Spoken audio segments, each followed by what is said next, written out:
नमस्कार, आपण पाहत आहात वीर महाराष्ट्र न्यूज. वीर महाराष्ट्र न्यूजच्या या बातमीपत्रात आपलं सगळ्यांचं सहर्ष स्वागत. पाहुयात काही ठळक आणि महत्त्वाच्या घडामोडी. कुष्ठरोगाच्या गोळ्यांमुळे 16 वर्षीय मुलीला रिॲक्शन. धाराशिव जिल्हा वैद्यकीय महाविद्यालयात मुलीवर उपचार सुरू. तुळजापूर तालुक्यातील सिंदफळ या गावातील एका 16 वर्षीय मुलीला कुष्ठरोगाच्या गोळ्या दिल्याने गंभीर रिॲक्शन आल्याची धक्कादायक घटना समोर आली आहे.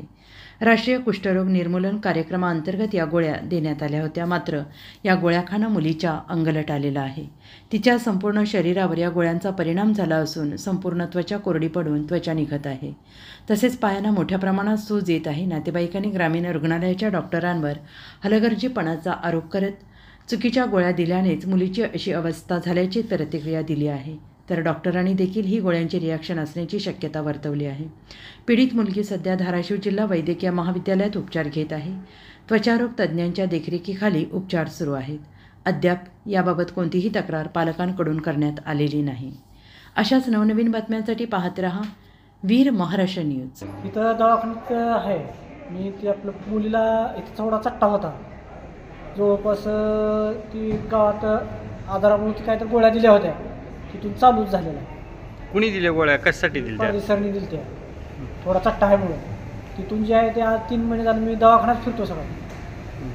ही दवाखाना ती दवाखाना, परत लास्टला पैसे संपल्यानंतर मी सिव्हिलला आलो. कशासाठी दिल्या होत्या नेमकं गोळ्या? इथं थोडा चट्टा आहे म्हणून दिल्या त्या गोळ्या, कुष्ठरोग. आता कधीपासून दवाखान्यात आहेत, काय सांगितलं डॉक्टरने? आता डॉक्टर म्हणते ते होईन बरं इथं, नाही तर मग तुम्हाला अजून एकदा दाखवावं लागेल दुसऱ्या दवाखान्यात, मुंबईला न्या अगर पुण्याला न्या. आता माहिती तेवढी तर हैसियत राहिली नाही इकडे तिकडे फिरायचं. नाव सांगा तुमचं? कचू शब्बीर कोतवाल. सर्वेला आल्यानंतर त्या मुलीला सगळ्यालाच बघितलं आम्हाला घराबाराला. नंतर आमच्या मुलीला दाखवल्यावर त्यांनी म्हणलं इथं चट्टा आहे तर पेन टोचविली. ती पेन टोचविल्यावर कचकच लागल्यावर ती मुलगी म्हणली मला असं झालं, काय नाही दुसरं. तिने काय म्हणलं याला कुष्ठरोग आहे, तुम्ही ह्या कुष्ठरोगाचं हे करून घ्या म्हणला गोळ्या. मी देतो म्हणला. तर आम्ही बरं म्हणला, गोळ्या दिल्या.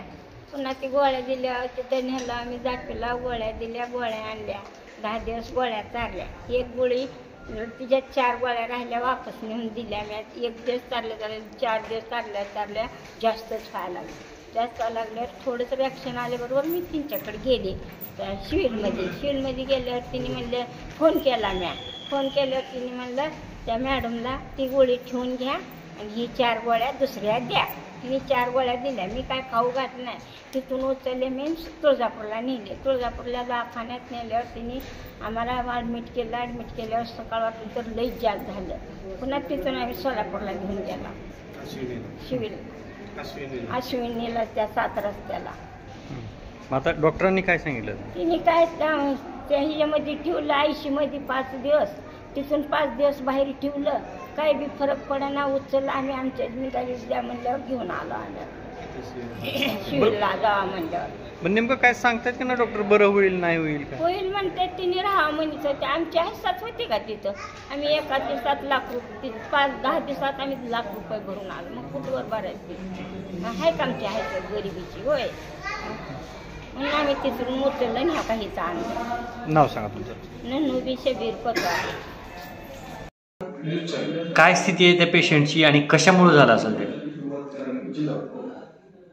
नॅशनल लेप्रसी इरेडिकेशन प्रोग्रामच्या अंतर्गत आपण गावोगावी जाऊन कुष्ठरोगाच्या रुग्णांचं सर्वेक्षण करत असतो. त्याच कार्यक्रमाअंतर्गत आपण 22/10/2024 रोजी आपल्या जिल्हा परिषद कर्मचारी आणि लेप्रसीचे कर्मचाऱ्यांच्या मार्फत आपण सिंदफळ या गावामध्ये समूह सर्वेक्षण केलं होतं. समूह सर्वेक्षण केलं असता उपकेंद्रामध्ये सदर रुग्ण हा संशयित म्हणून आला होता चमडीच्या आजाराचा. ज्यावेळेस त्या रुग्णाची तपासणी केली त्यावेळेस आमच्या टीमला हा PB रुग्ण म्हणजे असंसर्गित कुष्ठरुग्णाचा प्रकार हा आढळून आला. त्या अंतर्गत त्यांना 22/10 तारखेपासूनच कुष्ठरोगाचा उपचार चालू करण्यात आला. पण सदर रुग्णाला मेडिसिन घेतल्यानंतर एक 10-12 दिवसानंतर त्याला मेडिसिनचा त्रास होणं सुरू झाला. त्यानंतर तो सदर रुग्ण उपकेंद्रामध्ये शिंदफळच्या आला. तिथं त्याला तात्पुरत्या स्वरूपाचं औषधोपचार करण्यात आले. त्यानंतर तो रुग्ण तिथं त्या बरं वाटलं नसल्यामुळं किंवा आमच्या कर्मचाऱ्यांना न पुढची वाटचाल कळवता तो स्वतः रुग्ण खाजगी दवाखान्यात तुळजापूरमध्ये तपासण्यासाठी गेला. मग तिथं सुद्धा त्याला आराम भेटला नसल्यामुळं शेवटी तिथून हा रुग्ण अश्विनी सहकारी रुग्णालय सोलापूर जे आहे तिथं 14 तारखेला ॲडमिट झाला. आणि त्यानंतर थोडा दिवस बरं वाटलं. त्यानंतर पुन्हा 27/11/2024 वैद्यकीय महाविद्यालय धाराशिव इथं सदर रुग्ण उपचारासाठी ॲडमिट झाला. त्यानंतर पुन्हा 25 डिसेंबरला 2024 पुन्हा हा रुग्ण वैद्यकीय महाविद्यालय धाराशिव इथं ॲडमिट झाला. आणि मागच्या आठवड्यामध्ये पुन्हा 10 तारखेला हा तुळजापूर SDH इथं उपचारासाठी आला असता तिथं आमचं वैद्यकीय पथक कंटिन्युअस म्हणजे त्याच्या नजराणीखाली होतं. पण त्यावेळेस सुद्धा पेशंटची सुधारणा होत नसल्यामुळं तिथून पेशंटला सदर रुग्णाला वैद्यकीय महाविद्यालय धाराशिव इथं ॲडमिट करण्यात आलं. कशामुळे झालं असू शकतं ते आणि गोळ्यांची रिएक्शन नेमकं का आली असेल? आता कुष्ठरोगामध्ये आपण मुख्यतः MDT मल्टी ड्रग थेरपी हा उपचार दिला जातो. आणि त्यामध्ये 2-3 ड्रगचं हे कॉम्बिनेशन असतं, रिफाम्पिसिन, डॅप्सॉन आणि क्लोफेझामिन. तर बऱ्याच पेशंटला म्हणजे 100तून 1000तून 10,000तून एका दुसऱ्या पेशंटला रिॲक्शन येण्याची शक्यता नाकारता येत नाही. तर त्यामुळं एकतर क्लोफेझामिन किंवा डॅप्सॉनमुळं ह्या पेशंटला रिॲक्शन येण्याची शक्यता आहे.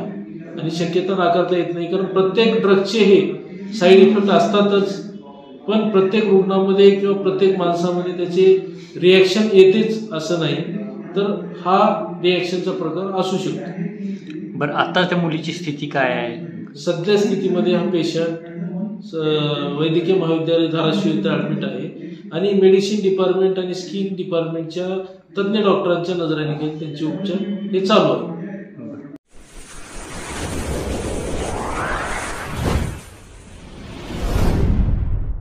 वीर महाराष्ट्र न्यूज चॅनलला लाईक आणि सबस्क्राईब करा.